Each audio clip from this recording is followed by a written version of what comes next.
Halo guys, welcome back to my YouTube channel. Bersama saya Liza Melia akan membahas materi bab 1 yaitu matematika keuangan terkait dengan bunga tunggal dan bab 2 transformasi fungsi terkait dengan translasi. Langsung aja yuk masuk ke materinya dan pembahasan soalnya. Yang pertama, bunga tunggal. Apa sih itu bunga tunggal? Bunga tunggal adalah bunga yang didapatkan pada setiap akhir jangka waktu tertentu tetapi tidak mempengaruhi besar modal yang dipinjam. Perlu kita ketahui teman-teman rumus dari bunga tunggal, yaitu yang pertama cara menghitung bunga tunggal, yaitu dengan cara BN sama dengan N dikali I dikali MO.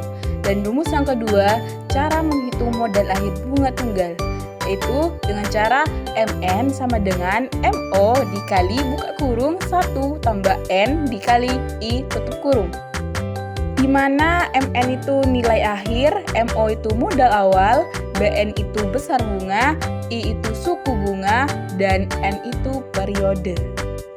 Langsung aja yuk masuk ke contoh soal bunga tunggal.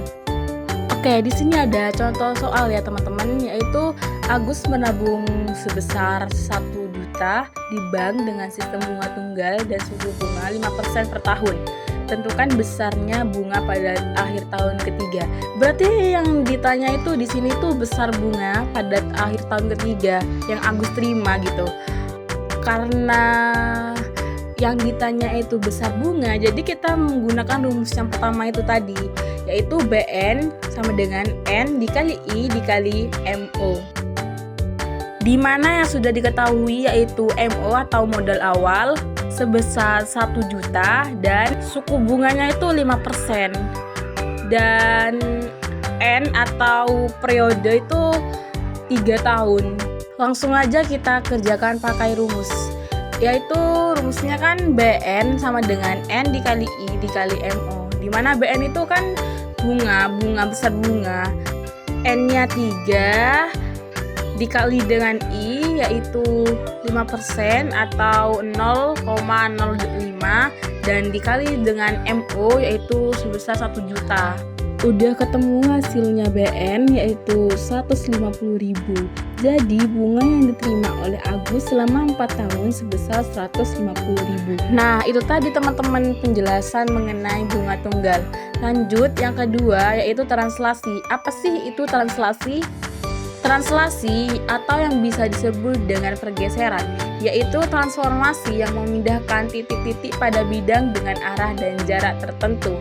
Di sini rumus dari translasi yaitu A buka kurung X, Y tutup kurung ditranslasikan ke A dan B akan menghasilkan bayangan A aksen buka kurung X aksen, Y aksen tutup kurung. Di mana A buka kurung X, Y tutup kurung yaitu titik asal, A, B yaitu translasi, dan A aksen buka kurung X aksen, Y aksen tutup kurung yaitu titik bayangan. Setelah mengetahui pengertian dan rumus translasi, lanjut ke contoh soal dari translasi.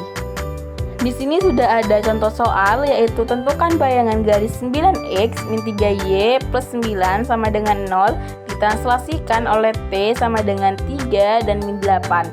Tentukan hasil dari translasinya.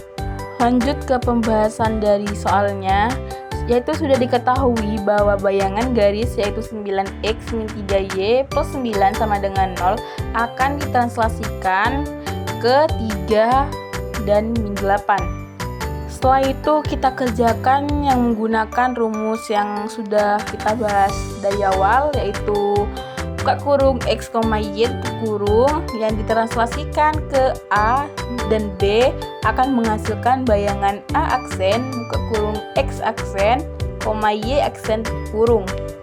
Lanjut yaitu buka kurung X, Y tutup kurung ditranslasikan ke 3 dan min 8, di mana 3 dan min 8 ini nilai dari A dan B akan menghasilkan bayangan A aksen buka kurung X plus 3, Y plus min 8.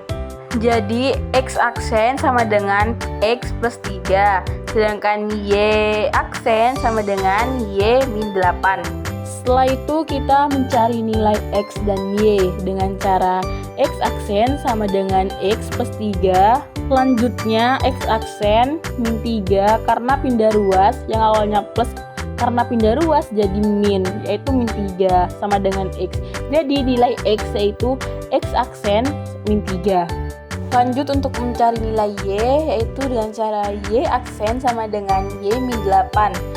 Setelah itu Y aksen plus 8 karena pindah ruas jadi yang awalnya min jadi plus, yaitu plus min 8 sama dengan Y. Jadi nilai Y yaitu Y aksen plus 8.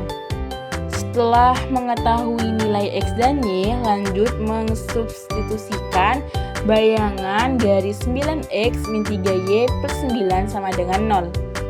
Lanjut kita memasukkan nilai X dan Y, yaitu 9 buka kurung X aksen min 3, di mana X aksen min 3 ini didapat dari nilai X. Setelah itu kita memasukkan nilai Y, yaitu min 3 buka kurung Y aksen plus 8. Y aksen plus 8 ini nilai dari Y. Setelah itu ditambah dengan 9 sama dengan 0. Untuk mengetahui hasil selanjutnya, kita perlu mengalihkan 9 dikali dengan X aksen, yaitu hasilnya 9X aksen. Setelah itu 9 juga dikalikan dengan min 3, hasilnya min 27. Dengan cara yang sama, kita juga mengalihkan min 3 dengan Y aksen, yaitu hasilnya min 3 Y aksen, dan juga min 3 dikalikan dengan 8, yang hasilnya min 24. Ditambah dengan 9 sama dengan 0. Lanjut hasilnya yaitu 9X aksen, min 3 Y aksen, min 27, min 24, plus 9 sama dengan 0. Setelah itu akan menghasilkan 9X aksen, min 3 Y aksen, min 42. Min 42 ini diperoleh dari min 27, min 24, plus 9. Setelah itu kita perlu menghilangkan aksennya. Dan hasilnya yaitu 9X min 3Y min 42 sama dengan 0. Jadi hasil dari bayangan garis 9X min 3Y plus 9 sama dengan 0 yang ditranslasikan ke 3 dan min 8 akan menghasilkan bayangan garis 9X min 3Y min 42 sama dengan 0. Nah, itu tadi teman-teman penjelasan mengenai materi translasi. Terima kasih teman-teman yang sudah menonton dan semoga bermanfaat buat teman-teman semua, dan jangan lupa like, comment, and subscribe. Bye, see you next video.